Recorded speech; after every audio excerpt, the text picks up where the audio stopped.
Et rebonjour mon cher Thomas Rano. Et rebonjour Maxime. Lors de la revue de presse, cette fois-ci régionale, avec pour commencer une thématique récurrente, la crise du logement. Et ce samedi, c'est le ministre Vincent Jeanbrun qui s'exprime dans les pages de Ouest France. C'est ça, alors que le quotidien régional se demande comment faire face à cette crise justement, le ministre promet la construction de 2 millions de logements d'ici à 2030.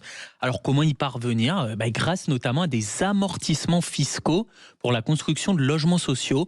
L'autre point mis en avant par Vincent Jeanbrun, c'est la simplification des normes administratives, notamment un permis d'aménager unique qui limite les recours. Je veux un Notre-Dame de la construction, aller beaucoup plus vite sur les procédures pour construire bien, affirme-t-il dans les colonnes du journal. Le dernier point, c'est la transformation de bureaux vacants en logements. Beaucoup de zones d'activité ont perdu en attractivité en raison du développement de la vente en ligne. Nous avons un potentiel de reconversion énorme. Bref, d'autant plus d'idées urgentes à mettre en œuvre alors que la crise du logement ne cesse de s'amplifier. La Fondation pour le logement des défavorisés estime qu'environ 12 millions de personnes sont touchées par cette crise. Le nombre de sans-abri aussi n'a jamais été aussi important. On en compte environ 350 000 en France, environ le double d'il y a 10 ans. Et pendant ce temps-là, on se pose une question dans la République des Pyrénées. Là encore, ça concerne beaucoup de nos territoires. Comment le narcotrafic s'intensifie-t-il dans la région, c'est-à-dire dans les Pyrénées-Atlantiques ?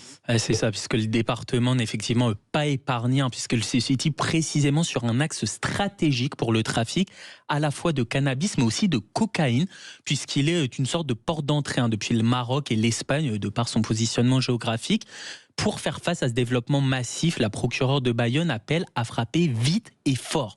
Des coups de feu sur la voie publique dans le cadre de règlements de compte entre bandes rivales, c'est ce que l'on voyait jusqu'à présent dans d'autres départements que le nôtre, révèle la vice-procureure de Pau. Désormais, nous ne sommes plus épargnés.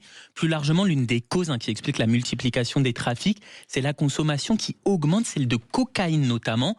La cause, c'est que les prix chutent. Le prix du gramme a été divisé par 2 en quelques années, passant d'une fourchette allant de 70 à 100 euros à parfois moins de 50 euros aujourd'hui. Autre sujet qui a retenu votre attention, Thomas, c'est le ras-le-bol des artisans face aux incivilités. C'est à retrouver dans la Voix du Nord.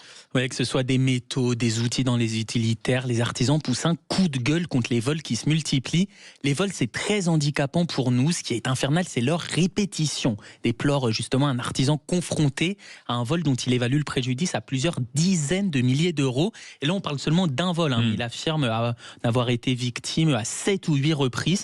La vie économique est déjà très compliquée. On n'a pas besoin de vol en plus. Je veux juste être en sécurité et qu'on me laisse bosser, explique-t-il. Pour y faire face, ils sont de plus en plus nombreux à anonymiser leurs camions afin qu'on ne puisse pas soupçonner leur véhicule de contenir de l'outillage. Et on finit très rapidement avec un mot de sport, notamment de rugby. Oui, quand même, on est sur Sud Radio, la radio du rugby. À la une de Sud-Ouest, on parle de l'UBB. Attention à l'atterrissage, avertit le quotidien régional. Le club bordelais qui, après ses exploits en Champions Cup, retrouve le top 14 aujourd'hui avec un match face au Stade Français à 14h30. On a les mêmes objectifs, on est tous dans le même bateau, confie Nicolas Deporter dans les colonnes du journal. Match à suivre évidemment sur Sud Radio à partir de 14h30. Et je laisserai notre ami Jules Boscherini analyser davantage cet avant-match. C'est ce qu'on appelle une belle passe décisive. Merci beaucoup mon cher Thomas Rano.